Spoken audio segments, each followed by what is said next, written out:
Hello friends, आपका स्वागत है हमारे चैनल पर। मेरा नाम है ध्रुव और आप देख रहे हैं द लर्नर्स कम्युनिटी। आज की वीडियो में हम बात करेंगे फर्स्ट सेमेस्टर के BA program political science subject के बारे में। बुक का नाम है इंट्रोडक्शन टू पॉलिटिकल थ्योरी। ये आपका यूनिक पेपर कोड है।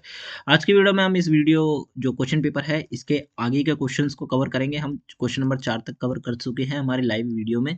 ठीक है, आज की वीडियो में हम इसको आगे देखेंगे। क्वेश्चन नंबर 5 से हम इसको कवर करना चालू करेंगे। तो चलिए वीडियो को शुरू करते हैं। और अगर अभी तक आपने हमारा चैनल सब्सक्राइब नहीं किया तो प्लीज़ चैनल को सब्सक्राइब करो, वीडियो पूरा देखिए, काफ़ी ज़्यादा इंपॉर्टेंट वीडियो है आपके लिए। ठीक है, टोटल क्वेश्चन नंबर जो 4 है वो हम कवर कर चुके हैं रॉल्स के सिद्धांत, जो न्याय का सिद्धांत है उसके द्वारा।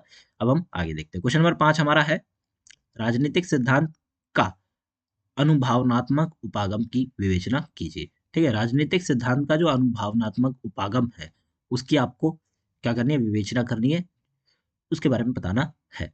आंसर को देखते हैं। आंसर आप किस प्रकार से लिखेंगे, सबसे पहले आप थोड़ा सा एक्सप्लेनेशन देंगे। राजनीतिक सिद्धांत का अनुभवनात्मक उपागम एक महत्वपूर्ण दृष्टिकोण है जो राजनीतिक सिद्धांत को विस, विस्तृत वास्तविकता के अनुभवों के माध्यम से समझाने का प्रयास करता है।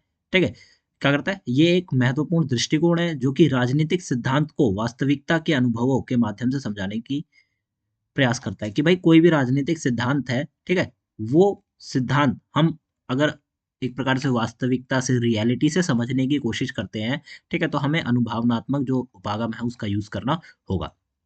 यह उपागम न केवल राजनीतिक विचारों की व्याख्या करता है बल्कि यह उन परिप्रेक्ष्यों को भी उजागर करता है जिसमें ये विचार विकसित हुआ है।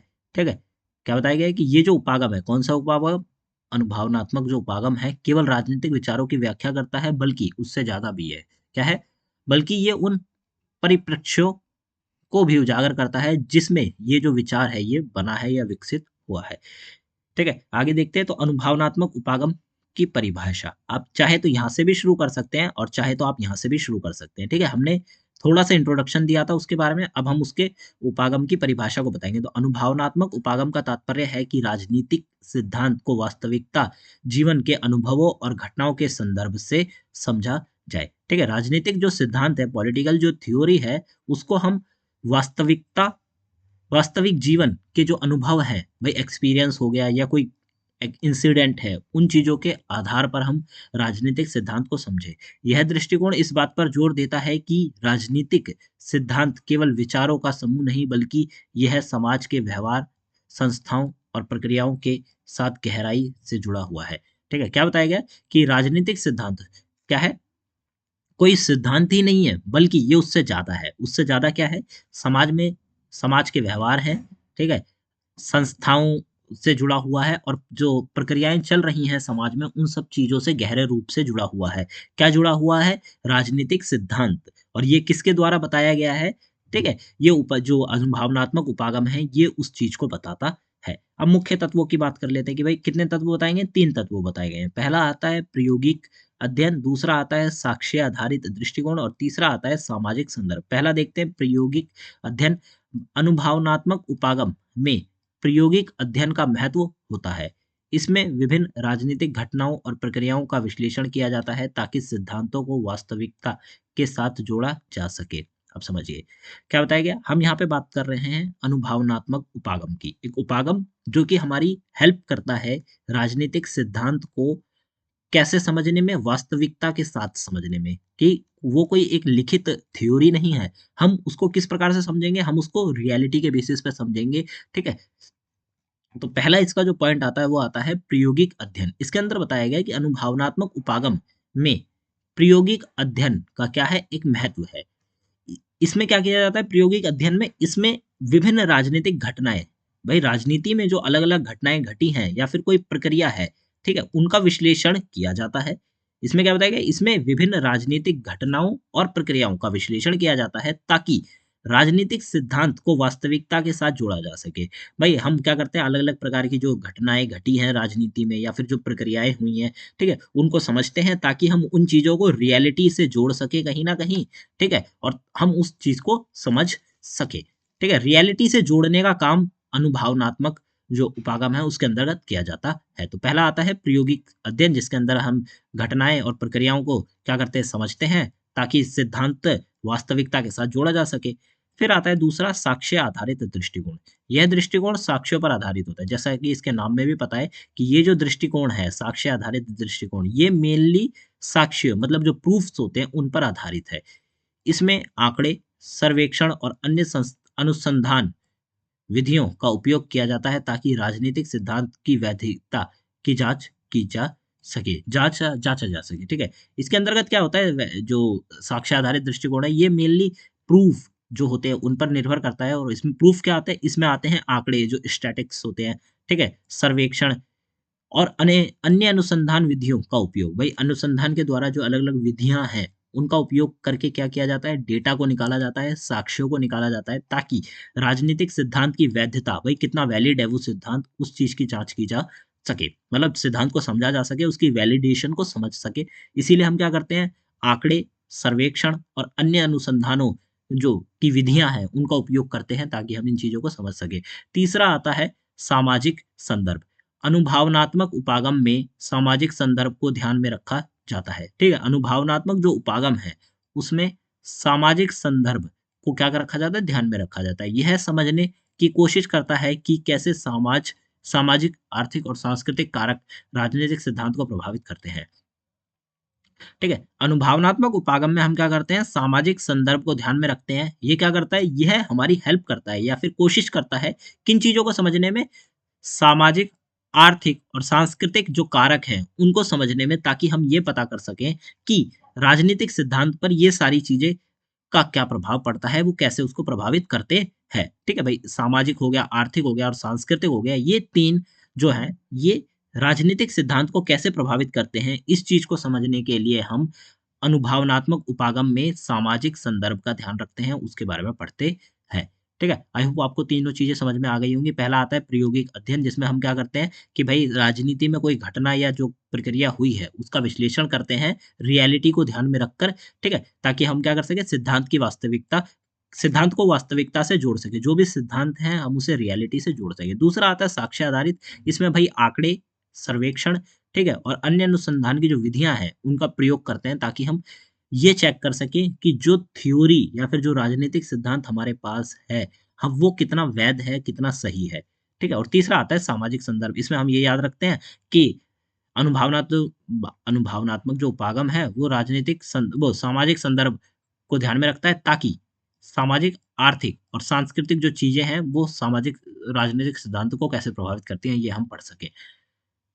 अनुभावनात्मक उपागम का महत्व की बात करते हैं। पहला आता है वास्तविकता से जुड़ाव। अनुभावनात्मक उपागम राजनीतिक सिद्धांत को वास्तविकता से जोड़ता है, ठीक है। अनुभावनात्मक उपागम क्या करता है, राजनीतिक सिद्धांत जो पॉलिटिकल थ्योरी है उसको किससे जोड़ेगा, उसको रियलिटी से जोड़ेगा।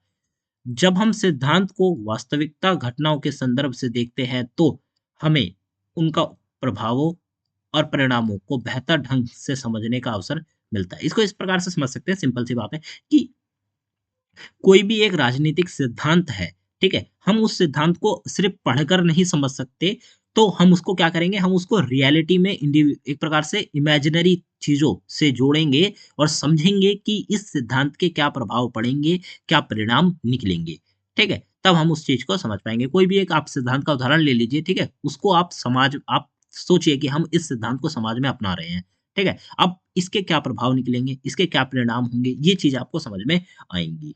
ठीक है? दूसरा आता है अनुभव, वास्तविकता से जोड़ने के बाद आता है नीति निर्माण में सहायता।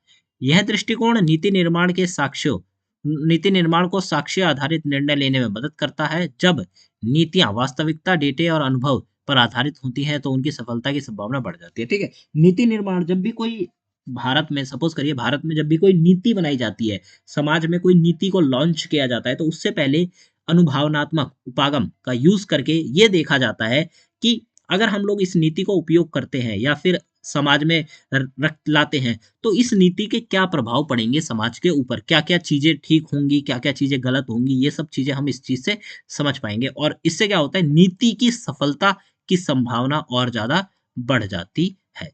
ठीक है? तीसरा आता है सामाजिक परिवर्तन को समझना। अनुभावनात्मक उपागम सामाजिक परिवर्तन की प्रक्रियाओं को समझने में भी सहायक होता है। ठीक है भाई, सामाजिक परिवर्तन मतलब समाज में किस प्रकार का परिवर्तन हो रहा है, ठीक है? तो उसकी जो प्रक्रियाएँ हैं, उनको समझने में भी हेल्प करता है ये जो अनुभवनात्मक उपागम है ये। हमें यह जानने में मदद करता है कि कैसे विभिन्न कारक एक साथ मिलकर सामाजिक बदलाव लाते हैं। ठीक है? कि मतलब जो अलग-अलग कारण हैं, वो मिलकर एक साथ मिलकर कैसे समाज में बदलाव लाते हैं, ये चीज़ समझने में भी हमारी हेल्प करता है। ठीक है? कौन करता है? अनुभवनात्मक उपागम करता है। फिर आता है अनुभवनात्मक उपागम के उदाहरण। अब यहाँ पे थोड़ा उदाहरणों के साथ हम समझते हैं। अनुभावनात्मक उपागम के जो उदाहरण हैं, वो ज़रूरी है, जिससे आपको आइडिया लग जाएगा कि आंसर में आपको मेन पार्ट में क्या लिखना है, ठीक है? और साथ के साथ आपको क्या-क्या एक्सप्लेन करते हुए चल रहा है। तो पहला पॉइंट आता है राजनीतिक व्यवहार के बारे में। तो चुनावी व्यवहार का अध्ययन करते समय हम शोधकर्ता मतदाताओं के निर्णय लेने की प्रक्रिया का विश्लेषण करते हैं। वे यह देखते हैं कि कैसे आर्थिक स्थिति, शिक्षा स्तर और सामाजिक पृष्ठभूमि मतदाताओं के निर्णय को प्रभावित करती है। ठीक है? अब देखिए, चुनावी व्यवहार का अध्ययन करते समय भई चुनाव में व्यक्ति का कैसा व्यवहार होगा, इस चीज़ का अध्ययन करने के लिए या हम जब उसका अध्ययन करते हैं, ठीक है? तो शोधकर्ता मतदाताओं जो भी वोटर है, ठीक है? उनके निर्णय लेने की प्रक्रिया कि वो किसको वोट देंगे, इस चीज़ का विश्लेषण करते हैं, ठीक है? अब इसमें क्या देखा गया कि वो देखते हैं कि कैसे आर्थिक स्थिति, शिक्षा स्तर और सामाजिक पृष्ठभूमि मतदाता के निर्णय को प्रभावित करती है। सपोज़ करिए उदाहरण के लिए, ठीक है? आपका वोट मतलब आप जब वोट देने जाएँगे, ठीक है? तो आपका निर्णय किसको वोट देने का होगा। इस चीज़ को आप जब जब आप ये निर्णय लेंगे कि भई मैं किसको वोट दूँ, तो इसके लिए आप कुछ चीज़ों का जो पैरामीटर है उसको चेक करेंगे कि भई आर्थिक स्थिति कैसी है, ठीक है? शिक्षा का जो स्तर है, आपके क्षेत्र में शिक्षा का जो स्तर है, एजुकेशन का जो लेवल है वो कितना अच्छा है, ठीक है? और समाज में जिस समाज में आप रह रहे हैं उसकी पृष्ठभूमि कैसी है। ये 3 चीज़ें आपके निर्णय लेने को काफ़ी हद तक प्रभावित करती हैं, ठीक है? जब आप वोट देने जाएँगे तो आपके निर्णय लेने के जो निर्णय लेना है, उसको काफ़ी हद तक ये चीज़ प्रभावित करेगी। ठीक है? दूसरा आता है सांस्थानिक अध्ययन। विभिन्न राजनीतिक संस्थाएँ जैसे सांसद, न्यायालय आदि का अध्ययन करते समय उन कार्यप्रणाली और प्रभावशीलता का विश्लेषण किया जाता है। इससे पता चलता है कि ये संस्थाएँ समाज को कैसे प्रभाव डालती हैं। ठीक है? अब देखिए संस्थानिक अध्ययन का मतलब है कि हम इसमें संस्थाओं के बारे में अध्ययन कर रहे हैं। जैसे कि राजनीतिक संस्था जैसे कि सांसद, न्यायालय। ठीक है? जब हम इनका अध्ययन करते समय किन चीज़ों का ध्यान रखते हैं? कार्यप्रणाली और प्रभावशीलता का विश्लेषण करते हैं। भई कार्यप्रणाली कैसी है संसद में और न्यायालय में और इनका प्रभावशीलता कैसी है, ठीक है? अब ये चीज़ें जब हमें पता चलती हैं, ठीक है? तो संस्थाएँ समाज को कैसे प्रभावित करती हैं, प्रभाव डालती हैं, ये चीज़ हम समझ पाएँगे, ठीक है? और इसके लिए हमें क्या समझना होगा? संसद की कार्यप्रणाली कैसी है, ठीक है? वो किस प्रकार से प्रभाव करती है, मतलब क्या काम करती है, किस प्रकार से प्रभाव डालती है। वहीं न्यायालय की क्या कार्यप्रणाली है और किस प्रकार से प्रभाव डालती है, ये चीज़ें हम समझ पाएँगे और इससे हमें पता चलता है। तीसरा पॉइंट आता है सामाजिक आंदोलन।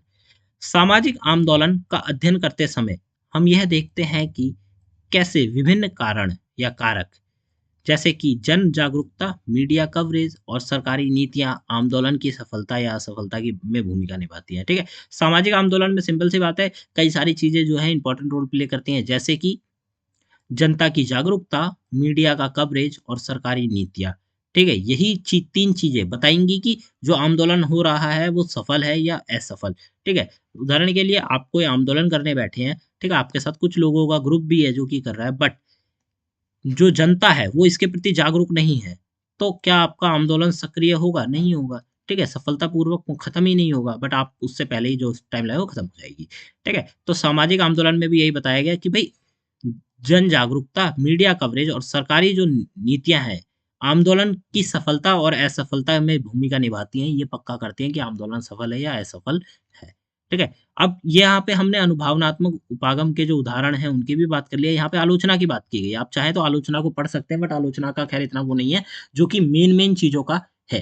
ठीक है? अब हम निष्कर्ष की बात करते हैं, सिंपल सी बात है, तो राजनीतिक सिद्धांत का अनुभवनात्मक उपागम का महत्व अनुभवनात्मक उपागम एक महत्वपूर्ण दृष्टिकोण है, जो हमें सिद्धांत को वास्तविकता के संदर्भ में समझने का जो अवसर है प्रदान करता है कि भाई कोई भी सिद्धांत हो गया हम उसको रियलिटी से कैसे समझ सकते हैं इस चीज में हमारी हेल्प करता है। ठीक है? यह ना केवल सिद्धांतों की वैधिकता जांचता है बल्कि यह नीति निर्माण और सामाजिक परिवर्तन की प्रक्रिया पर भी स्पष्ट करता है। क्या बताया गया है? कि ये जो सिद्धांत है ये केवल ऐसा नहीं है कि भाई कोई सिद्धांत जिसके बारे में हम पढ़ रहे हैं उसकी वैधता को जानने में मदद करता है, नहीं, बल्कि कोई अगर नीति बनाई जा रही है, ठीक है, तो नीति निर्माण और सामाजिक परिवर्तन की प्रक्रियाओं को स्पष्ट करने में भी हेल्प करता है। क्वेश्चन नंबर 6 आता है जिसमें बताया गया है कि अधिकारों, जो क्वेश्चन पूछा गया है वो है अधिकारों के विभिन्न प्रकारों की विवेचना कीजिए। ठीक है, अधिकार के जो अलग अलग प्रकार हैं उनके बारे में आपको बताना है। आंसर में आप लोग एक्सप्लेन करेंगे। ये वाला क्वेश्चन भी एक इंपॉर्टेंट क्वेश्चन है। ठीक है, अधिकार से रिलेटेड क्वेश्चन आपके एग्जाम में पूछा जा सकता है। आंसर में आप लिखेंगे, थोड़ा सा एक्सप्लेनेशन देंगे। अधिकार मानव जीवन के मूलभूत हिस्सा है जो व्यक्तियों को स्वतंत्रता, सुरक्षा और सम्मान प्रदान करता है। ठीक है, अधिकार क्या है? एक मूलभूत हिस्सा है हमारे जीवन का, और क्या करता है? जो व्यक्तियों को स्वतंत्रता प्रदान करता है, सुरक्षा प्रदान करता है और सम्मान प्रदान करता है। अधिकार वे मान्यताएं हैं जो कानून द्वारा संरक्षित होती हैं और समाज में शांति और विकास सुनिश्चित करती हैं। अधिकार क्या है? मान्यताएं हैं जिसको कानून की सुरक्षा प्राप्त होती है और समाज में शांति और विकास क्या करती है? सुनिश्चित करती है। अधिकार की परिभाषा के बारे में बताया गया है। अधिकार उन अधिकार उन स्वतंत्रताओं और विशेष अधिकारों को कहते हैं जो किसी व्यक्ति को स्वतंत्रता और सुरक्षित जीवन जीने के लिए प्राप्त होते हैं। अधिकार क्या है? स्वतंत्रताएं और विशेष अधिकार होते हैं जो कि कोई भी व्यक्ति, जैसे कि आप और मैं, हमको स्वतंत्रता और सुरक्षित जीवन जीने के लिए क्या करते हैं? जीने का प्राप्त करते हैं। ये कानूनी और नैतिक रूप से संरक्षित होते हैं। ठीक है, एक प्रकार से आपके पास जो भी अधिकार हैं वो उनके ऊपर कानून का अधिकार है। ठीक है, कानून संरक्षित है। ठीक है, वो अधिकार आपसे कोई व्यक्ति नहीं छीन सकता, और वही नैतिक रूप से संरक्षित होते हैं। अधिकारों के अगर हम प्रकारों की बात करें तो यहाँ पे पहला आता है प्राकृतिक अधिकार। ठीक है, ये जन्मजात अधिकार होता है, जैसे जीवन जीना, स्वतंत्रता, संपत्ति का अधिकार। ये अधिकार किसी संस्था या सरकार से प्राप्त नहीं होते। ठीक है, प्राकृतिक अधिकार होते हैं जो कि आपको जन्मजात प्राप्त होते हैं, जब आप जीवन लेते हैं। ठीक है, आप पैदा होते हैं तब से यह मिल जाता है, जैसे कि जीवन जीने का अधिकार, स्वतंत्रता का अधिकार और संपत्ति रखने का अधिकार। ठीक है, ये अधिकार कोई भी संस्था या फिर सरकार आपको नहीं देती। फिर दूसरे आते हैं कानूनी अधिकार, जैसे कि लीगल राइट्स, जिनमें क्या होता है? कानून द्वारा दिए गए अधिकार, जैसे बोलने की स्वतंत्रता, धर्म की स्वतंत्रता और न्याय पाने का अधिकार। ठीक है, ये अधिकार जो है, जैसे ऐसे तो बहुत सारे होते हैं, बट हम यहाँ पे मेन में टॉपिक्स में बात करें तो कुछ पॉइंट्स की देखें तो कानून के द्वारा दिए गए अधिकार, जैसे कि बोलने की स्वतंत्रता, ठीक है, धर्म की स्वतंत्रता और न्याय पाने की स्वतंत्र जो अधिकार है, ये संविधान या अन्य कानूनों के माध्यम से लागू होते हैं। ठीक है, ये जो अधिकार हैं इनके बारे में संविधान में भी लिखा गया है और अन्य कानून इन अधिकारों के लिए बनाए गए हैं। तीसरा आता है फंडामेंटल राइट्स, मतलब कि मौलिक अधिकार। इनके बारे में आपने पढ़ा होगा। ये संविधान द्वारा सुनिश्चित किए गए अधिकार हैं जिनका उल्लंघन नहीं किया जा सकता। ठीक है, ये जो अधिकार है ये किसके द्वारा?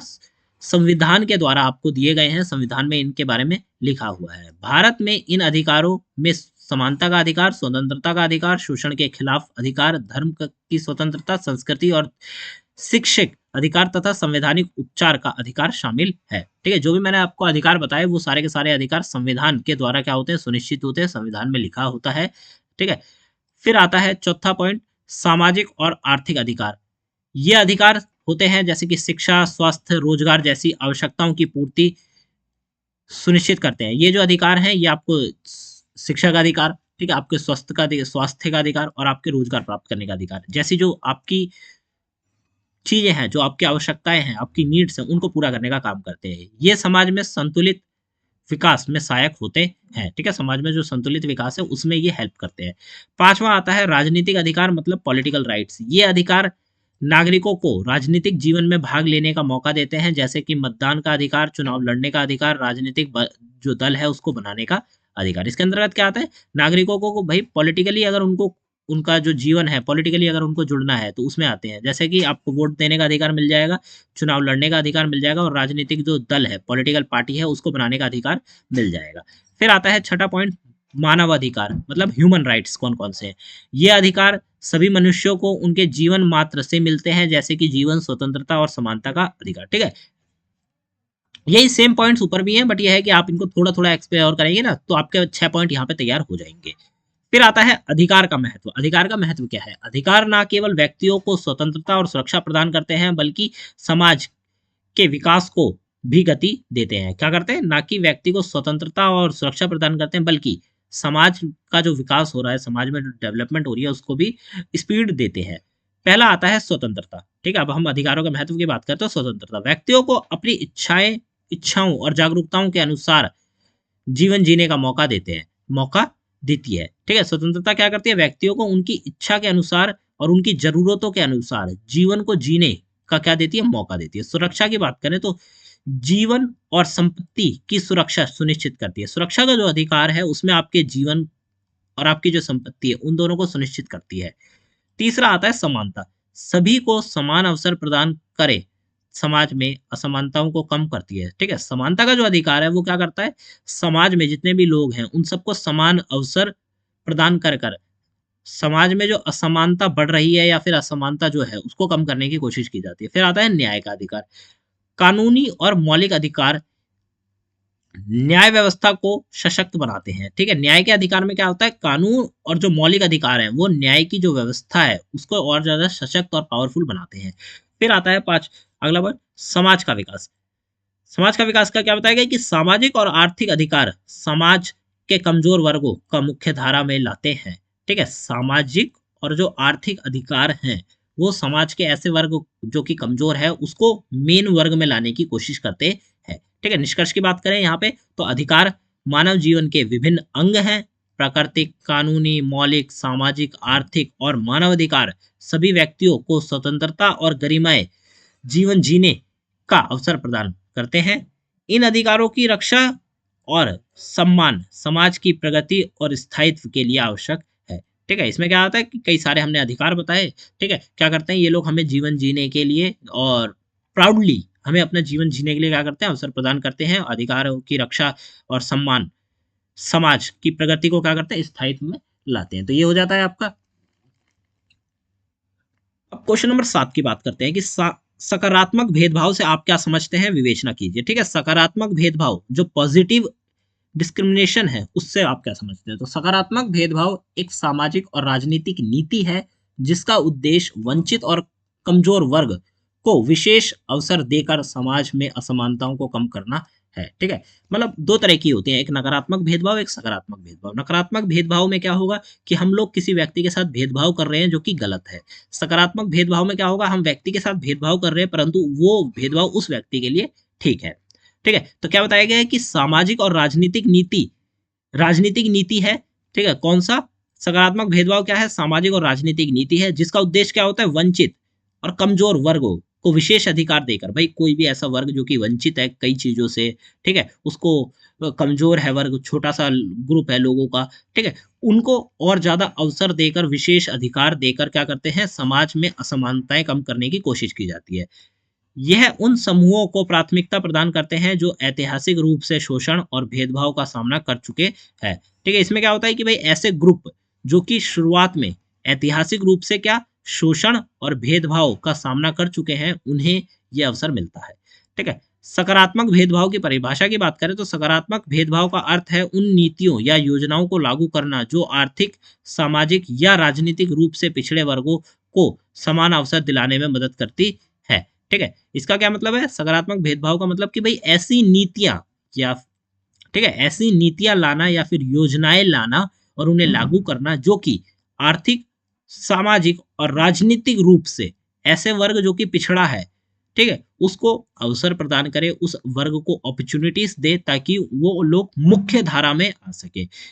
इसे सकारात्मक कार्यवाही भी कहा जाता है, ठीक है? अब सकारात्मक भेदभाव के प्रकारों की बात करते हैं तो पहला आता है शिक्षा में वंचित वर्गों के छात्रों के लिए आरक्षित सीट और छात्रवृत्ति, ठीक है? सिंपल सी बात है, नॉर्मल से समझते हैं कि आपको पता होगा कई बच्चों का पर्टिकुलर कोटा होता है, ठीक है? उनको आरक्षित सीटें मिलती हैं, ठीक है? चाहे वो गवर्नमेंट एग्जाम हो गया, ठीक है, चाहे कोई और एग्जाम हो गया, उन सब में, ठीक है? तो अब क्या है कि शिक्षा के क्षेत्र में वंचित वर्ग जो हैं, ठीक है, जो वर्ग काफी लंबे समय से शोषण का शिकार होते रहे हैं, उन्हें क्या मिल रहे हैं? उन्हें सीटें मिल रही हैं, आरक्षित सीटें मिल रही हैं, तो ये उनके साथ क्या है? एक पॉजिटिव डिस्क्रिमिनेशन है, ठीक है? सकारात्मक भेदभाव है। फिर दूसरा आता है रोजगार में सरकारी या निजी क्षेत्रों में कमजोर वर्गों के लिए आरक्षण। अब क्या है कि भाई आपने देखा होगा सरकारी जॉब्स में भी आरक्षण मिलता है, एससी, एसटी, ओबीसी के लिए, पर्टिकुलर्स के लिए कोटा है, ठीक है? तो क्या है उनके साथ पुराने समय में हम कहें कि भाई ऐतिहासिक रूप से उनके साथ कहीं ना कहीं शोषण हुआ है, तो अब उनको क्या मिल रहा है, आज के समय में उन लोगों को आरक्षण मिल रहा है ताकि वो लोग पीछे ना रहें बाकी लोगों के मुकाबले, वो लोग भी मुख्य धारा में आ पाए। ठीक है, इसीलिए क्या है, सरकारी हो या फिर निजी हो क्षेत्रों में कमजोर वर्ग के लिए आरक्षण उपलब्ध है। तीसरा आता है राजनीतिक प्रतिनिधित्व, महिलाओं और वंचित वर्गों के लिए आरक्षित पद। अब क्या है कि भाई महिलाएं जो हो गई, लेडीज हो गई, ठीक है, और जो वंचित वर्ग, ऐसे वर्ग जो कि वंचित हो चुके हैं, उनको कई सारी चीजें, एक प्रकार से कहें कि कई सारी चीजों से वंचित रखा गया, तो उनके लिए आरक्षित पद निर्धारित किए गए हैं राजनीति में, ताकि वो लोग राजनीति में आगे बढ़ सके। ठीक है, चौथा पॉइंट आता है आर्थिक सहायता, सब्सिडी, ऋण और अन्य वित्तीय योजनाएं लाई गई। ठीक है, सरकार के द्वारा सब्सिडी दी जा रही है, ऋण दिया जा रहा है, ठीक है, और अन्य जो वित्तीय योजनाएं हैं वो सब दी जा रही हैं, ताकि ये जो आर्थिक रूप से जो पिछड़ा वर्ग है वो आगे आ सके, मुख्य धारा में आ सके। ठीक है,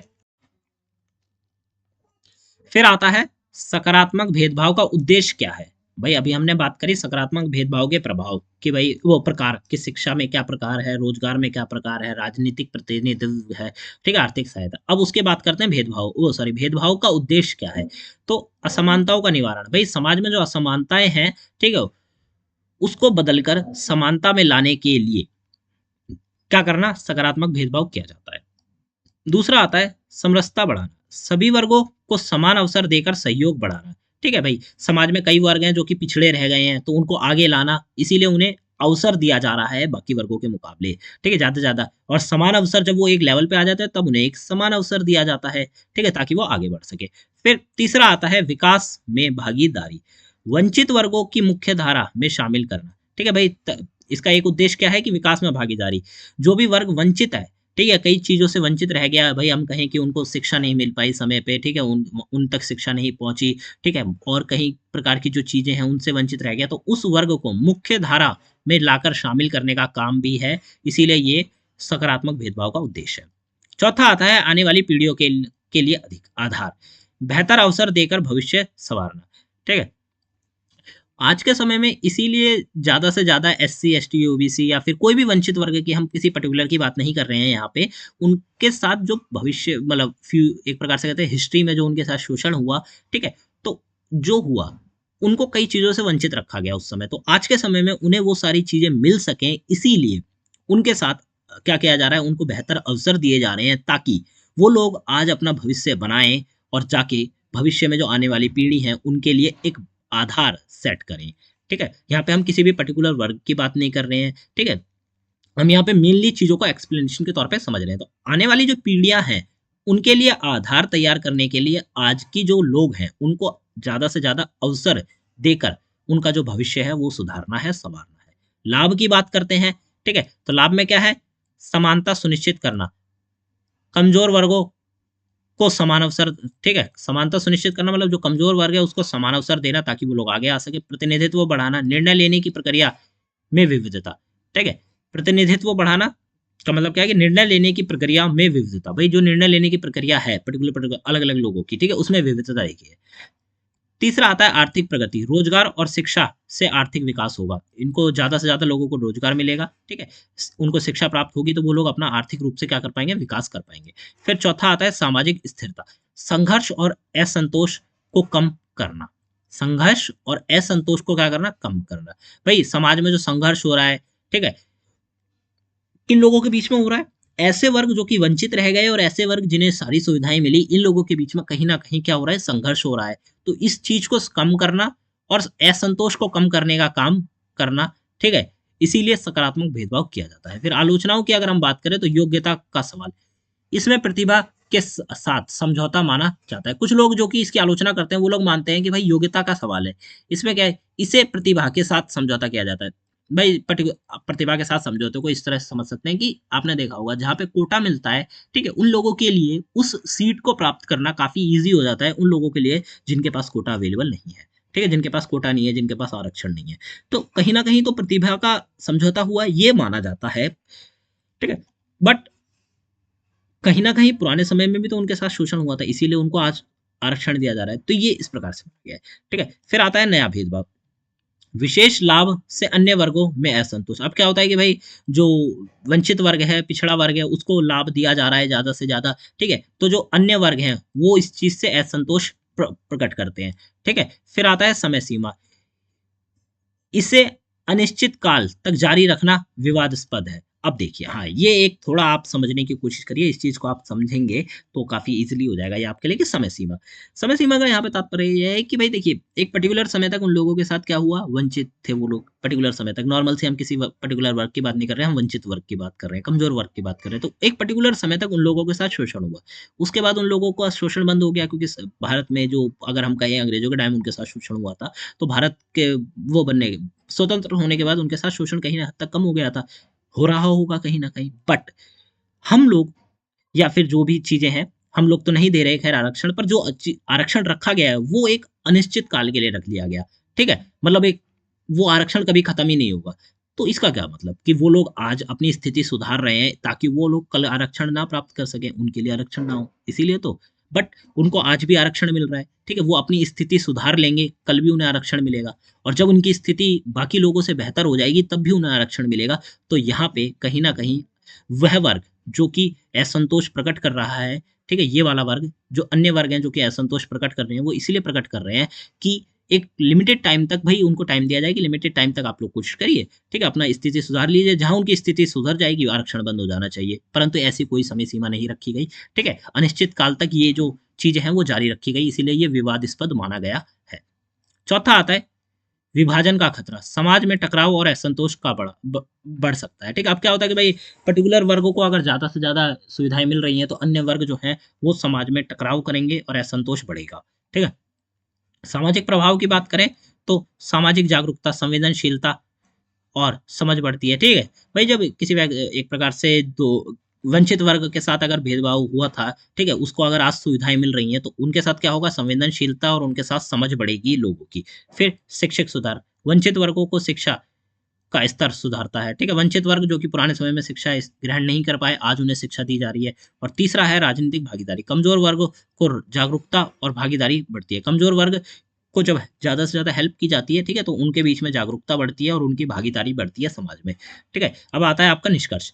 सकारात्मक भेदभाव वंचित वर्ग को समान अवसर प्रदान करने और असमानताओं को दूर करने का एक प्रभावी माध्यम है, ठीक है? जो सकारात्मक भेदभाव है, वो क्या करता है वंचित वर्ग को समान अवसर प्रदान करके असमानताओं को दूर करने का एक प्रभावी माध्यम बताया गया है, ठीक है? हालाँकि इसकी आलोचना भी होती है, लेकिन इसके लाभ सामाजिक सुधार और समरसता के लिए अधिक महत्वपूर्ण है, ठीक है? देखिए आलोचना तो होती है बट परंतु ये जो सकारात्मक भेदभाव है, ये लोगों को लाभ दे रहा है, ठीक है? तो ये ज़्यादा ज़रूरी है ना कि उसकी आलोचना है। उचित क्रियान्वयन से यह नीति समाज को न्यायपूर्ण और समान बना सकती है, ठीक है? भई अगर इस नीति को सही प्रकार से लागू किया जाए, सही प्रकार से चलाया जाए, तो ये नीति क्या करेगी? न्यायपूर्ण और समान बनाएगी किस चीज़ को? समाज को। एक न्यायपूर्ण समाज बनाएगी और एक समान समाज बनाएगी। ठीक है? क्वेश्चन नंबर 8 की बात करते हैं कि नारीवादी राजनीतिक सिद्धांत में निजी बनाम सार्वजनिक पर बहस बताइए। ठीक है? ना यहाँ पे एक चीज़ बताएगी, नारीवादी राजनीतिक सिद्धांत के अंदर निजी और सार्वजनिक जो बहस है, उसके बारे में आपको बताना है। इस चीज़ को समझ लेते हैं, ठीक है? ये आप पढ़ सकते हैं कि नारीवादी राजनीतिक सिद्धांत में निजी बनाम सार्वजनिक पर बहस एक महत्वपूर्ण मुद्दा है, ठीक है? निजी बनाम सार्वजनिक मतलब निजी वर्सेस सार्वजनिक के बीच में क्या है महत्वपूर्ण मुद्दा है। यह इस बात पर ध्यान केंद्रित करता है कि कैसे महिलाओं के निजी जीवन और सामाजिक जीवन को अलग-अलग समझा जाता है और इसका उनके अधिकार पर क्या प्रभाव पड़ता है। अब देखिए, जो निजी बनाम सार्वजनिक है, ठीक है? ये एक महत्वपूर्ण मुद्दा माना गया है। ये किस बात पे बात करता है? यह इस बात पर ध्यान केंद्रित करता है कि कैसे महिलाओं के निजी जीवन और सार्वजनिक जीवन को अलग-अलग माना जाता है। भई महिलाओं का जो निजी जीवन है, भई उनका अपना निजी जीवन और जो उनका ऐसा जीवन जो कि सार्वजनिक है, सब लोग जानते हैं। ठीक है? इन दोनों को अलग-अलग माना जाता है और ये किस प्रकार उनके अधिकारों के ऊपर प्रभाव डालता है, इस चीज़ के ऊपर बात करी गई है निजी बनाम सार्वजनिक में। ठीक है? नारीवादी विचारधारा का मानना है कि यह विभाजन महिलाओं के साथ होने वाले भेदभावों और असमानताओं को बढ़ाता है। ठीक है? जो नारीवादी विचारधारा है, वो क्या मानती है कि निजी बनाम सार्वजनिक जो बहस है, ये क्या करती है? ये महिलाओं के साथ होने वाले जो भेदभाव हैं और असमानताएं हैं उनको बढ़ाती है। अब इस चीज को और समझते हैं। निजी और सार्वजनिक की परिभाषा देखते हैं। पहले आता है निजी क्षेत्र। यह व्यक्ति के निजी जीवन से संबंधित होता है, जैसे कि परिवार, घर, व्यक्तिगत संबंध। इसमें घरेलू काम, पारिवारिक जिम्मेदारियां शामिल होती है। किसमें? निजी क्षेत्र में। सार्वजनिक क्षेत्र की बात करें, यह समाज, यह जो होता है सार्वजनिक क्षेत्र, यह समाज, राजनीतिक और आर्थिक गतिविधियों के क्षेत्र है, जिससे कि सरकारी संस्थाएं, कार्यालय, सार्वजनिक स्थान। ठीक है। अब देखिए, निजी में आ जाता है भाई व्यक्ति, परिवार आ जाता है व्यक्ति का, ठीक है, घर आ जाता है, उसका व्यक्तिगत संबंध आ जाता है, किसके साथ संबंध है, ये सारी चीजें। और सार्वजनिक में क्या आ जाता है? सार्वजनिक में आ जाता है सरकारी संस्थाएं आ जाती है भाई, कोई कार्यालय हो गया, ठीक है, कोई सार्वजनिक प्लेस हो गई, कोई पार्क हो गया, इस प्रकार की जगहें हो गई, ठीक है, तो ये सार्वजनिक क्षेत्र में आ जाता है। अब इसके बारे में बात करते हैं। नारीवादी दृष्टिकोण को देख लेते हैं।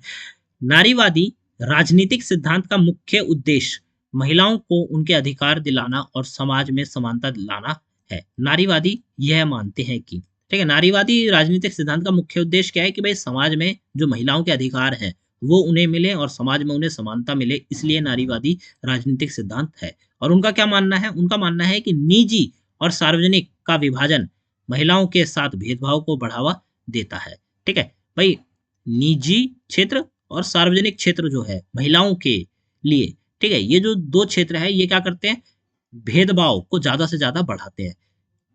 आगे देखें तो निजी क्षेत्र में होने वाले मुद्दे जैसे घरेलू हिंसा और भेदभाव को अक्सर व्यक्तिगत समस्याओं के रूप में देखा जाता है, जबकि वे असल में सामाजिक समस्याएं हैं। अब इस चीज को समझिए किस प्रकार से है कि भाई घर में एक प्रकार से बात करें कि एक महिला है जो कि अपने घर में है, ठीक है, उसके साथ घर में घरेलू हिंसा हो रही है, परंतु कहीं कहीं हद तक कुछ लोग ये मानते हैं कि जो घरेलू मतलब एक प्रकार से कहें कि वो उसके घर का मामला है, उसमें हमें नहीं पड़ना, ठीक है, वो उसका निजी मामला है, ये कहा जाता है। आपने सुना होगा कि वो उसके घर का मामला है, निजी मामला है।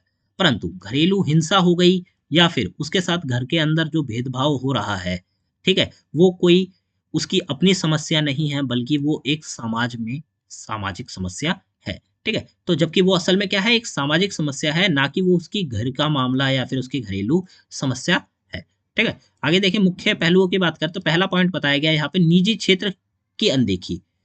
पारंपरिक दृष्टिकोण में घरेलू काम और पारिवारिक जिम्मेदारियों को राजनीति और समाज से अलग माना जाता है। ठीक है भाई, जो हमारा पुराना दृष्टिकोण चला आ रहा है पुराने समय से, उसमें क्या बताया गया है कि भाई घरेलू काम, घर का कोई काम हो गया या फिर परिवार की कोई जिम्मेदारी हो गई, वो सब चीजें राजनीतिक और समाज से अलग है। लेकिन नारीवादियों का मानना है कि घरेलू हिंसा, यौन उत्पीड़न और भेदभाव जैसी समस्याएं सामाजिक और राजनीतिक मुद्दा है। ठीक है, इस चीज को समझिए। जो हमारी पुरानी अवधारणा है वो मानती है कि भाई एक महिला के साथ घर के अंदर कुछ भी हो वो उसके घरेलू काम है, ठीक है, वो उसके घर के वो है, उसका कोई बाहर से या फिर राजनीति से या समाज से उसका कोई लेन देन नहीं है। परंतु नारीवादी क्या मानते हैं? वो मानते हैं कि घर में होने वाली हिंसा, घरेलू हिंसा, उसके साथ यौन उत्पीड़न या फिर कोई भेदभाव हो रहा है, ये सब कोई उसकी घर का मामला नहीं है, ये मामला सामाजिक और राजनीतिक मुद्दा है। ठीक है, दूसरा पॉइंट है सार्वजनिक क्षेत्र में महिलाओं की भागीदारी। नारीवादी इस बात पर जोर देते हैं कि महिलाओं को रोजगार और शिक्षा में समान अवसर मिलने चाहिए। जैसे जब महिलाएं सार्वजनिक जीवन में सक्रिय होती हैं तो वे अपने अधिकारों का बेहतर रक्षा कर सकती है। ठीक है, जो नारीवादी विचारधारा है वो क्या मानती है कि भाई महिलाओं को, फीमेल्स को, ठीक है, राजनीति, रोजगार और शिक्षा के क्षेत्र में समान अवसर मिलने चाहिए पुरुषों के मुकाबले। ठीक है, जैसे जो अवसर पुरुषों को उपलब्ध है वही महिलाओं को भी मिलने चाहिए। अगर महिलाएं सार्वजनिक रूप से मतलब सोशली जो उनका जीवन है, सोशल का जो जीवन है उनका, अगर वो उसमें क्या रहे, महिला उससे जुड़ी रहे, सक्रिय रहे, एक्टिव रहे, ठीक है, तो वो अपने जो अधिकार हैं उनकी रक्षा कर सकती हैं। ठीक है, अब इसको इस प्रकार से नॉर्मल से समझ सकते हैं कि एक ऐसी महिला जो कि कभी उसका कोई सोशली जीवन नहीं रहा, ठीक है, उसने बाहर की दुनिया नहीं देखी, तो अगर उसके साथ घर में घरेलू हिंसा हो रही है, यौन उत्पीड़न हो रहा है, तो शायद वो चुप रहेगी। परंतु एक ऐसी महिला जिसने बाहर का जीवन देखा है, जिसको चीजों के बारे में पता है, उसने समझा है उन चीजों को, तो अगर उस महिला के साथ यौन उत्पीड़न, शोषण, ठीक है, या फिर घरेलू हिंसा होगी या फिर कोई भी आप मान लीजिए कि भाई दहेज के लिए कोई वो हो रहा है उत्पीड़न या फिर उसके साथ भेदभाव हो रहा है, तो वो उस चीज का डट कर मुकाबला करेगी क्योंकि उसने बाहर की दुनिया देखी है, वो चीजों को समझती है। ठीक है, तो यहाँ पे हमने दो महिलाओं का उदाहरण लेकर बताया। तो क्या है कि नारीवादी इस बात को जोर देती है इस बात पे कि भाई महिलाओं को राजनीति में उनका हिस्सेदारी होनी चाहिए, रोजगार में हिस्सेदारी होनी चाहिए और शिक्षा में हिस्सेदारी होनी चाहिए, तभी महिलाएं अपने अधिकारों का अच्छे से रक्षा कर पाएंगी। तीसरा पॉइंट बताता है सामाजिक संरचना और व्यक्तिगत अनुभव। नारीवादी यह मानते हैं कि महिलाओं को निजी अनुभव समाज की संरचना से जुड़े होते हैं। उदाहरण के लिए एक महिला की स्थिति उसके परिवार की आर्थिक स्थिति और सामाजिक मानदंडों पर निर्भर करती है। ठीक है, अब देखिए सामाजिक संरचना और व्यक्तिगत अनुभव। इसमें क्या बताया गया है कि भाई समाज की संरचना और व्यक्तिगत अनुभव क्या है। तो इसमें बताया गया कि भाई नारीवादी जो विचारधारा है वो क्या मानती है कि महिला की निजी अनुभव समाज की संरचना से जुड़े होते हैं। जिस समाज में महिला रह रही है, ठीक है, उसका अपना जो अनुभव है वो उस समाज की संरचना पर बेस करता है। उदाहरण के लिए एक महिला की स्थिति किस चीज पर निर्भर करती है, उसके परिवार की आर्थिक स्थिति और सामाजिक जो मानदंड है उन चीजों पर निर्भर करती है कि भाई महिला की स्थिति कैसी है। क्योंकि किस पे निर्भर करती है, आर्थिक स्थिरता हो गई या फिर सामाजिक जो मानदंड हो गए, इन चीजों पर वो चीज निर्भर करती है। ठीक है। चौथा पॉइंट आता है सार्वजनिक नीतियों में सुधार। नारीवादी दृष्टिकोण कहता है कि यदि सरकार निजी समस्याओं को केवल व्यक्तिगत मानकर अनदेखा करेगी तो समाज में सुधार नहीं हो सकेगा। ठीक है। नारीवादी दृष्टिकोण क्या मानता है कि अगर जो सरकार चल रही है, अगर वो निजी समस्याओं, महिलाओं की जो समस्याएं हैं उन्हें निजी समस्याएं मानकर अनदेखा कर देगी तो शायद आज और नहीं तो कल, नहीं तो परसों, कभी भी समाज में क्या होगा, कोई चेंजेस नहीं होगा, सुधार नहीं होगा। महिलाओं की जो स्थिति आज है, जो कल थी, आज है, वो ही हमेशा रहेगी। ठीक है। तो उदाहरण के लिए घरेलू हिंसा को एक सार्वजनिक समस्या मानने से इसके खिलाफ सशक्त कानून बनाए जा सकते हैं। ठीक है। वहीं घर में होने वाली महिलाओं के साथ जो हिंसा है, घरेलू हिंसा, अगर उसको हम लोग निजी ना मानकर सार्वजनिक मान लें, ठीक है, तो उससे क्या होगा, उसके खिलाफ कानून बनाने में, सख्त कानून और कड़े कानून बनाने में हेल्प मिलेगी। ठीक है। सामाजिक परिवर्तन को देख लेते हैं थोड़ा सा। निजी बनाम सार्वजनिक की बहस यह दिखाती है कि महिलाओं के अधिकार की लड़ाई से न केवल महिलाओं को बल्कि समाज की स्थिति में भी सुधार होता है। ठीक है।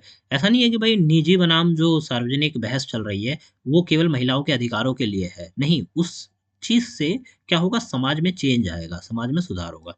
इससे समानता और सामाजिक विकास को भी बढ़ावा मिलेगा। आलोचनाओं की बात करें तो व्यक्तिगत अनुभव की सीमाएं। आलोचक कहते हैं कि हर महिला का अनुभव अलग होता है, इसीलिए एक अनुभव सभी के लिए सही नहीं हो सकता। ठीक है। ऐसे लोग जो कि इस चीज की आलोचना करते हैं वो क्या मानते हैं, वो कहते हैं कि भाई व्यक्ति, प्रत्येक महिला का अपना एक अनुभव होता है। हो सकता है किसी महिला के साथ घरेलू हिंसा हो, किसी महिलाओं को बहुत अच्छे से ट्रीट किया जा रहा हो, तो प्रत्येक महिला का अपना अनुभव होता है। ठीक है। तो सभी अनुभवों के मतलब ये जो है, इसीलिए एक अनुभव सभी के लिए नहीं हो सकता। ठीक है। एक अनुभव सभी महिलाओं के लिए नहीं हो सकता। एक महिला के साथ घरेलू हिंसा हो रही है तो एक के साथ नहीं हो रही, तो जिसके साथ हो रही है उसका अगर हम अनुभव लेते हैं तो अन्य साथ जिनके साथ ठीक ठाक हो रहा है, ये उनके लिए मतलब उनके लिए सही नहीं हो सकता, ये बताया गया। फिर आता है दूसरा पॉइंट, जटिल सामाजिक संरचना। समाज इतना जटिल है कि इसे केवल निजी अनुभवों के आधार पर पूरी तरह से नहीं समझा जा सकता। आलोचक क्या मानते हैं कि समाज की संरचना बहुत ज्यादा कॉम्प्लेक्स है, बहुत ज्यादा जटिल है। ठीक है। तो हम उसको केवल अपने पर्सनल एक्सपीरियंस के ऊपर नहीं समझ सकते। ठीक है। इसीलिए फिर तीसरा बताया गया पारिवारिक जिम्मेदारियां। कई महिलाएं निजी जीवन की जिम्मेदारियों के कारण सार्वजनिक जीवन में भाग लेने के लिए समय नहीं निकाल पाती। अब देखिए, कई महिलाओं, आपने जिसमें बताया पॉइंट बताया गया, सिंपल सी बात है कि कई महिलाओं के ऊपर उनके परिवार की जिम्मेदारी होती है, इसीलिए उस जिम्मेदारियों के कारण वो लोग समय नहीं निकाल पाती। किस लिए, ताकि इसलिए ताकि वो मतलब एक प्रकार से कहते हैं समय नहीं निकाल पाती अपने सार्वजनिक जीवन के लिए, लोगों से मिलने के लिए, समाज में घूमने के लिए, समाज में चीजों को समझने के लिए महिलाएं समय नहीं निकाल पाती क्योंकि उनके पास अपनी घर की जिम्मेदारियां होती हैं। ये चीज आलोचक जो है वो कहते हैं। ठीक है। फिर आता है निष्कर्ष। नारीवादी राजनीतिक सिद्धांत में निजी बनाम सार्वजनिक पर बहस यह दिखाती है कि महिलाओं के अधिकार और स्वतंत्रता के लिए निजी और सार्वजनिक क्षेत्र, दोनों क्षेत्र में समानता जरूरी है। ठीक है। नारीवादी जो राजनीतिक सिद्धांत है, नारीवादी राजनीतिक सिद्धांत में क्या बताया गया, निजी बनाम सार्वजनिक बहस हमें क्या दिखाती है, यह दिखाती है कि महिलाओं के अधिकारों और स्वतंत्रता के लिए निजी और सार्वजनिक दोनों क्षेत्र में समानताएं जरूरी है। महिलाओं को सिर्फ घरेलू भूमिकाओं तक सीमित रखना उनके अधिकारों का हनन है। ठीक है। क्या बताया गया कि नारीवादी या फिर इस बहस में क्या बताया गया कि भाई महिलाओं को उनके घरेलू भूमिका मतलब केवल वो घर तक ही सीमित है, यह कहना या ये मानना उनके अधिकार जो है उस चीज का हनन है। ठीक है। जब महिलाएं निजी और सार्वजनिक दोनों क्षेत्रों में समान रूप से भाग लेती हैं तभी समाज में सच्ची समानता और न्याय स्थापित होता है। ठीक है, ये निजी बनाम सार्वजनिक वाला हो गया। क्वेश्चन नंबर 9 की बात करते हैं, तो नॉजिक के न्याय के सिद्धांत की विवेचना कीजिए।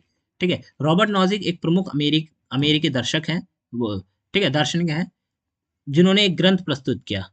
ठीक है, एंग्री स्टेट एंड यूथोपिया, जो कि 1974 में आया था, ने न्याय के सिद्धांत को विस्तार से समझाया है। ठीक है, इसमें क्या बताया, न्याय का जो सिद्धांत है उन्होंने उसको एक्सप्लेन किया है अपने शब्दों में। तो उनका सिद्धांत मुख्यतः व्यक्तिगत स्वतंत्रता, अधिकार की रक्षा और सीमित सरकार पर आधारित है। ठीक है, उनका जो न्याय का सिद्धांत है वो किन चीजों पर आधारित है, वो आधारित है मुख्य रूप से व्यक्तिगत स्वतंत्रता, मतलब इंडिविजुअल जो व्यक्ति की स्वतंत्रता है उस चीज पर, उसके अधिकारों की रक्षा और सीमित सरकार तक है। ठीक है, उन्होंने जॉन रॉल्स के समानता आधारित न्याय के सिद्धांत का विरोध करते हुए अपनी विचारधारा है उसको प्रस्तुत किया। नॉजिक के सिद्धांत की बात करते हैं, तो पहला पॉइंट आता है यहाँ पे स्वतंत्रता और व्यक्तिगत अधिकार।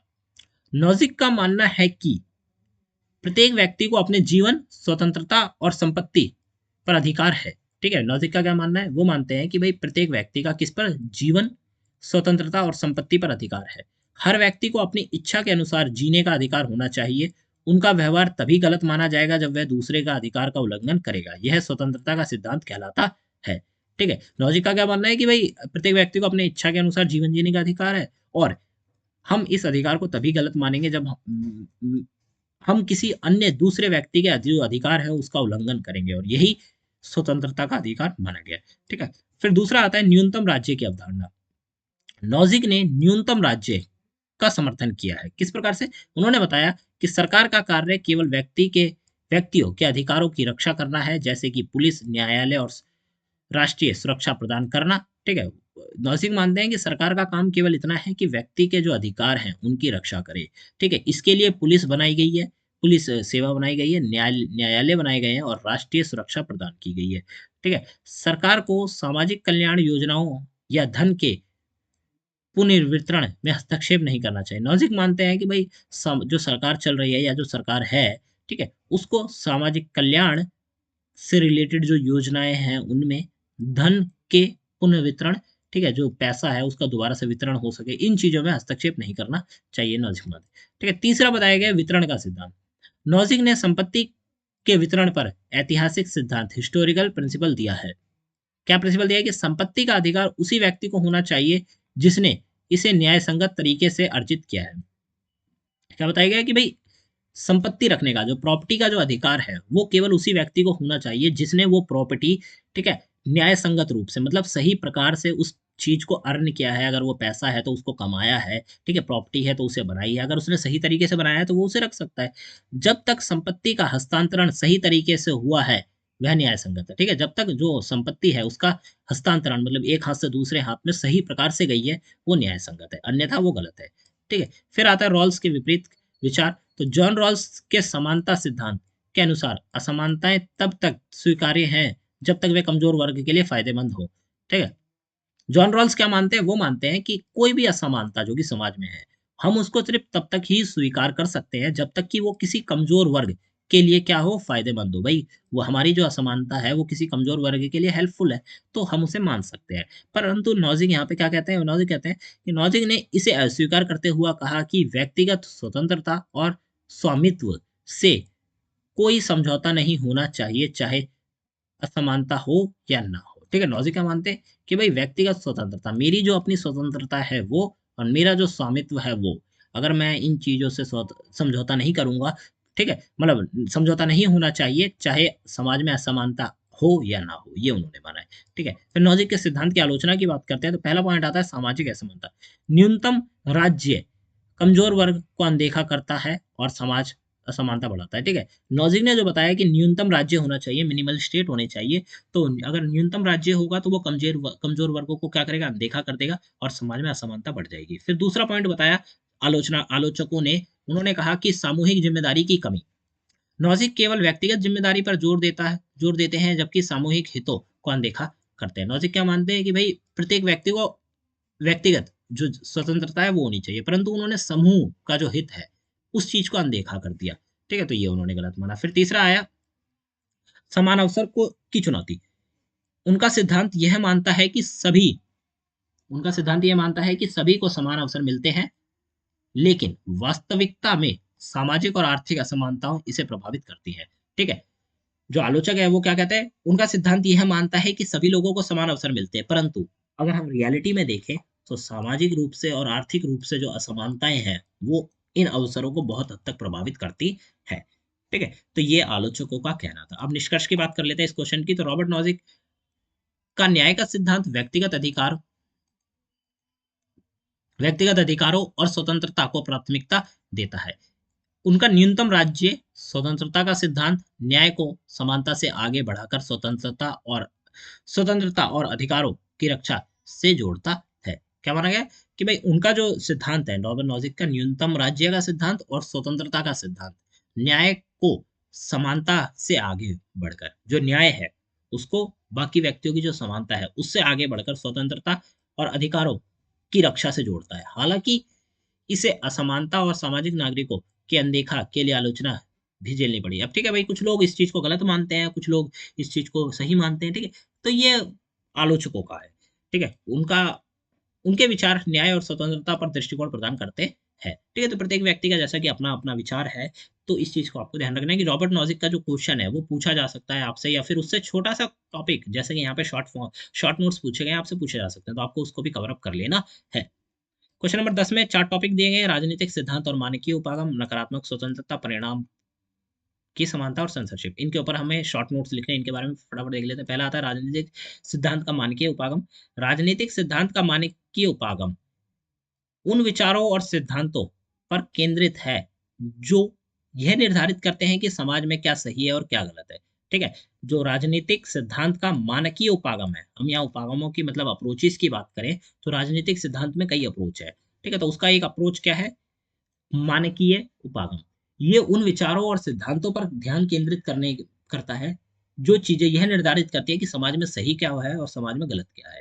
ठीक है, यह उपागम न केवल राजनीतिक व्यवहार का अध्ययन करता है बल्कि यह यह भी बताता है कि किस प्रकार की राजनीतिक व्यवस्था यह नीति अपनानी चाहिए। ठीक है, जो मानकीय उपागम है ये तो बताता ही है कि समाज में क्या गलत है क्या सही है। ठीक है, बल्कि ये भी बताता है हमें कि राजनीतिक जो व्यवस्था है या नीति है कौन सी अपनानी चाहिए, कैसी अपनानी चाहिए। ठीक है, मानकीय उपागम में नैतिक और मूल्यों का महत्वपूर्ण स्थान है। ठीक है, मानकीय उपागम में किस चीज का, नैतिकता और जो मूल्य है उन चीज का जो स्थान है वो एक महत्वपूर्ण स्थान है, उन्हें अलग से प्लेस दिया है। ठीक है, इस दृष्टिकोण के अंतर्गत विचारक यह विश्लेषण करते हैं कि किस दृष्टिकोण के अंतर्गत, मानकीय उपागम के अंतर्गत विचारक यह विश्लेषण करते हैं कि आदर्श समाज की संरचना कैसी होनी चाहिए। ठीक है, आदर्श समाज, ऐसा समाज जो कि लोगों का आदर्श हो। ठीक है, उसकी संरचना कैसी होनी चाहिए, नागरिकों के अधिकार और कर्तव्य क्या होने चाहिए। इस उपागम का मुख्य उद्देश्य न्याय, समानता और स्वतंत्रता और मानवाधिकार जैसे मूल्यों को स्थापित करना। मानकीय उपागमों के अंतर्गत विभिन्न राजनीतिक विचारधारा जैसे उदारवादी, समाजवादी, नारीवादी शामिल है, जो समाज के लिए आदर्श स्थितियों की परिकल्पना करती है। अब देखिए, क्या समझते हैं कि ये जो उपागम है इसका मुख्य उद्देश्य क्या है, न्याय, समानता और स्वतंत्रता और मानवाधिकार जैसे जो मूल्य हैं उनको स्थापित करना। भाई समाज में न्याय स्थापित हो, समानता स्थापित हो, स्वतंत्रता स्थापित हो और मानवाधिकार स्थापित हो, ये सारी चीजें समाज में स्थापित हो, ये काम करने का जो उद्देश्य है। ठीक है, ये किसका ये मानकीय उपागम का उद्देश्य है। ठीक है, मानकीय उपागम के अंतर्गत विभिन्न राजनीतिक विचारधाराएं, भाई मानकीय उपागम के अंदर अलग अलग राजनीतिक विचारधारा आती है, जैसे उदारवादी, समाजवादी और नारीवादी शामिल है, जो क्या करती है, जो समाज के लिए आदर्श स्थितियों की परिकल्पना करती है कि भाई एक समाज कितना अच्छा बनाया जा सकता है, इस चीज की परिकल्पना करने के लिए। ठीक है, ये जो विचारधाराएं हैं ये उपलब्ध है। यह दृष्टिकोण हमें यह सोचने पर मजबूर करता है कि हम अपने समाज को कैसे बेहतर बना सकते हैं, उसको और इसके लिए किन सिद्धांतों का पालन करना चाहिए। ठीक है, फिर आता है नकारात्मक स्वतंत्रता के बारे में बात करें तो नकारात्मक स्वतंत्रता का तात्पर्य है कि स्वतंत्रता से ही जिसमें व्यक्ति को बाहरी हस्तक्षेप से मुक्ति रहने का अधिकार होता है, इसे स्वतंत्रता के रूप में भी समझा जा सकता है, जिसका अर्थ है कि किसी व्यक्ति की स्वतंत्रता तब तक होती है जब तक कि कोई अन्य व्यक्ति या संस्था उसकी स्वतंत्रता में बाधा नहीं डालती। ठीक है, नकारात्मक स्वतंत्रता या फिर हम कहें नेगेटिव लिबर्टी के बारे में बात करें तो इसका क्या तात्पर्य है, इसका तात्पर्य है कि उस स्वतंत्रता से है जिसमें व्यक्ति को बाहरी हस्तक्षेप से मुक्त रहने का अधिकार होता है। मतलब वो व्यक्ति बाहर के किसी व्यक्ति द्वारा किए गए हस्तक्षेप के जो अधिकार है, ठीक है, उससे वो मुक्त है। इस स्वतंत्रता से, ठीक है, इसे स्वतंत्रता से के रूप में भी जाना जाता है, जिसका जिसका अर्थ है कि किसी व्यक्ति की स्वतंत्रता तब तक होती है, जैसे मेरी स्वतंत्रता तब तक है जब तक कि कोई अन्य व्यक्ति आकर या कोई संस्था आकर मेरे सामने कोई बाधा नहीं खड़ी कर देती स्वतंत्रता में। ठीक है, नकारात्मकता स्वतंत्रता का मुख्य उद्देश्य, मुख्य सिद्धांत यह है कि सरकार या कोई अन्य संस्थान व्यक्तियों की व्यक्तिगत स्वतंत्रता में हस्तक्षेप नहीं कर सकते। ठीक है, नकारात्मक स्वतंत्रता का मुख्य सिद्धांत क्या है कि कोई सरकार या कोई अन्य संस्थान किसी व्यक्ति के व्यक्तिगत स्वतंत्रता में हस्तक्षेप नहीं कर सकती। यह विचार जॉन स्टूअर्ट मिल जैसे विचारकों द्वारा समर्पित किया गया था। ठीक है, ये जो विचार था कि भाई मेरी स्वतंत्रता तब तक है जब तक कि कोई अन्य आकर उसमें क्या करे, हस्तक्षेप नहीं कर सकता, तब तक मेरी स्वतंत्रता। तो ये जो विचार है ये किनके द्वारा, जॉन स्टूअर्ट मिल के द्वारा प्रस्तुत किया गया था, जिन्होंने यह तर्क दिया कि व्यक्तिगत स्वतंत्रता का सम्मान करना और स्वस्थ लोकतंत्र की नींव है। ठीक है, व्यक्तिगत जो स्वतंत्रता है अगर हम लोग उसका सम्मान करते हैं तो ये एक स्वतंत्र मतलब जो स्वस्थ लोकतंत्र है उसकी नींव है। ठीक है, ये और भी बुझाएगा, आप पढ़ सकते हैं। फिर आगे बढ़ते हैं। तीसरा पॉइंट आता है परिणाम की समानता, जो इक्वलिटी ऑफ आउटकम। परिणाम की समानता एक सामाजिक न्याय की अवधारणा है। ये क्या है, एक सामाजिक न्याय की अवधारणा है जिसका उद्देश्य यह सुनिश्चित करना है कि सभी व्यक्तियों को समान परिणाम प्राप्त हो, चाहे उनकी पृष्ठभूमि या परिस्थिति कैसे भी हो। हाँ, इस टॉपिक को इस प्रकार से समझ सकते हैं कि इक्वलिटी इन आउटकम का मतलब क्या है कि भाई सपोज करिए उदाहरण के तौर पे कि आपने और मैंने क्या दिया, एक एग्जाम दिया है। ठीक है, बट हमारे जो परिणाम आए हैं, हम लोगों ने इक्वली पढ़ा था, हम लोगों ने इक्वली एग्जाम भी दिया। ठीक है, हमारा एक प्रकार से एग्जाम भी एक हद तक सेम था, हमें नंबर भी सेम मिलने थे, बट जब रिजल्ट आया तो हमारे साथ क्या हुआ, मेरे को या फिर एक प्रकार से आपको मेरे से बहुत ज्यादा नंबर मिल गए। ठीक है, आपको मेरे से बहुत ज्यादा नंबर मिल गए, तो वहां पे क्या हुआ कि हम लोगों ने साथ पढ़ा था। ठीक है, साथ के साथ हमारी सब कुछ सेम था, हमारे नंबर भी सेम आने थे, बट आपको ज्यादा मिले मेरे को नहीं। तो यहाँ पे क्या हुआ, परिणाम में असमानता हुई। तो परिणाम में समानता का मतलब है कि सामाजिक, एक प्रकार से ये सामाजिक न्याय की अवधारणा है। और ये सुनिश्चित करना होता है कि भाई व्यक्तियों के जो समान परिणाम प्राप्त हों, चाहे को मैं किसी भी पृष्ठभूमि से बिलोंग करता हूँ या मेरी स्थिति कैसी भी हो। ठीक है, इसका मतलब कि ऐसा ऐसा देखा गया है नॉर्मली, अगर हम बात करें, आपने मूवीज में भी देखा होगा कि कोई व्यक्ति जो कि आर्थिक रूप से या फिर सामाजिक रूप से पिछड़ा है, ठीक है, उसके साथ जो परिणाम है, ठीक है, उसका जो परिणाम है वो अलग निकलता है बाकी लोगों के मुकाबले। तो ये चीज नहीं होनी चाहिए, इसीलिए परिणाम की समानता की बात करी गई है। ठीक है, आप इसको पढ़ सकते हैं। आगे हम देखते हैं सेंसरशिप के बारे में। सेंसरशिप एक ऐसी प्रक्रिया है जिसके माध्यम से किसी विचार, जानकारी या सामग्री को सार्वजनिक रूप से प्रसारित करने पर रोक जा सकता है। आपने सेंसरशिप के बारे में पढ़ा होगा कि कोई भी व्यक्ति का जैसे मेरा अपना विचार हो गया, ठीक है, मैं कोई चीज होगी जो कि मैं जनता को या फिर आप लोगों को बताना चाहता हूँ, बट सेंसरशिप के द्वारा उस जानकारी को क्या कर दिया गया, प्रसारित होने से रोक दिया गया, तो ये सेंसरशिप कहलाती है। आमतौर पर यह सरकार या संस्थाओं द्वारा किया जाता है ताकि वे किसी विशेष विचारधारा या सूचना को नियंत्रित कर सके। ठीक है, ये किनके द्वारा किया जाता है, सरकार के द्वारा या फिर सरकार के द्वारा बनाए गए कोई संस्थान, ये उनके द्वारा किया जाता है सेंसरशिप।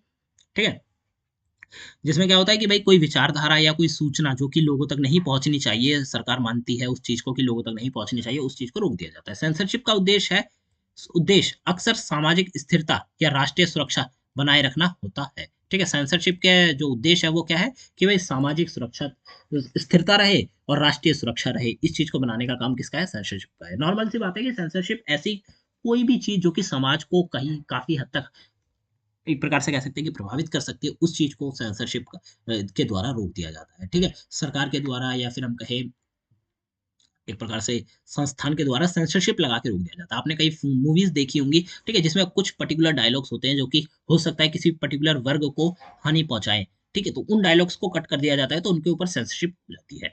ठीक है, इस प्रकार से बात है। तो ये जो आपका क्वेश्चन पेपर है ये कंप्लीट हो जाता है। यहाँ पे हमने जितने भी क्वेश्चंस थे 10 के 10 हमने कंप्लीट करे। अंत में आते हुए आपको थोड़ा थोड़ा पॉज करके इनको पढ़ लेना होगा, क्योंकि ये टॉपिक्स जो है इनके आने के चांसेस नहीं है, बट जो ऊपर आने के क्वेश्चन है उनके आने के चांसेस बहुत ही ज्यादा है। ठीक है, तो आपको क्या करना है, उन सभी क्वेश्चंस को अच्छे से कवर अप करना है बिफोर द एग्जाम, ताकि आप अच्छे से आंसर राइटिंग कर पाए। तो यहाँ पे जो आपकी वीडियो है कंप्लीट हो जाती है, जिसके अंतर्गत हमने जितने भी टॉपिक्स हैं सारे के सारे कवर करे हैं। डिस्क्रिप्शन बॉक्स में आपको लिंक मिल जाएगी हमारे इंस्टाग्राम की, आप हमसे जुड़ सकते हैं। 2 टेलीग्राम के हमारे चैनल्स हैं, वहाँ पे आप हमसे जुड़ सकते हैं। आपका कोई भी डाउट हो डायरेक्टली आप टेलीग्राम, इंस्टाग्राम पे हमसे बात करिए, पूछिए, आपके सारे डाउट क्लियर किए जाएँगे। चैनल को सब्सक्राइब कर लीजिए, अपकमिंग वीडियोज़ आपको यहीं पे मिलेंगी। ये जो सब्जेक्ट्स है इसके नोट्स आपको लिंक डिस्क्रिप्शन बॉक्स में मिल जाएगी। आपको लिंक के थ्रू आप क्या कर सकते हैं, उन चीज़ों को नोट्स जो है ले सकते हैं और उनसे स्टडी कर सकते हैं। ऐप का लिंक मिल जाएगा, ऐप पर भी नोट्स हमारे जो है अवेलेबल हैं। ऐप का नाम है द लर्नर्स कम्युनिटी DUSOL। ये हम आप जाएँगे प्ले स्टोर पे DUSOL सर्च करेंगे, ये वाला लोगो वाला आपको ऐप डाउनलोड कर लेना है। आपको ऐप के अंदर बहुत सारी चीज़ें देखने को मिलेंगी, नोट्स, ठीक है? कॉलेज के updates, question paper, syllabus, study material, ठीक है? स्टडी नोट्स, ये सारी चीज़ें आपको देखने को मिल जाएगी। 1 से 6 सेमेस्टर तक के CBCS के और करंट में 1 से 3 सेमेस्टर तक के आपको जो नोट्स हैं वो मिल जाएँगे NEP के, ठीक है? क्वेश्चन पेपर आपको 1 से 6 सेमेस्टर के सारे मिल जाएँगे और स्टूडेंट पोर्टल एक और अलग से ऑप्शन दिया गया है, जिसके अंतर्गत आपको स्टूडेंट से रिलेटेड जितने भी आपको हेल्पफुल डिटेल्स चाहिए, ठीक है? कोई भी लिंक आपको सब वहीं पे मिल जाएगा। तो ऐप को भी डाउनलोड करिए। मिलते हैं अगली वीडियो में। Thanks for visiting on my channel guys.